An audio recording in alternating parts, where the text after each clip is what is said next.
How to log in into the Walgreens Employee Portal. Welcome back to the channel, and let's jump right into this video.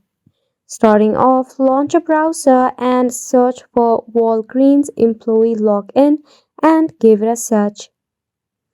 Now in here at the very top, you should find the option of Sign on Walgreens. You need to select on the option of Sign on Walgreens. You'll be redirected to a new page with a login portal. Now to log in, all you have to do is enter your ID, then enter your password, then select Sign On.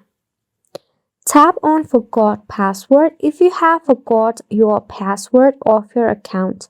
To recover your password, just enter your ID, then tap on Next. It will send you a recovery mail to a designated email address that is connected with your ID. You can tap on the link to recover your account. You can also recreate a password if you want to. If you need further assistance, you can check out the help and support of Walgreens.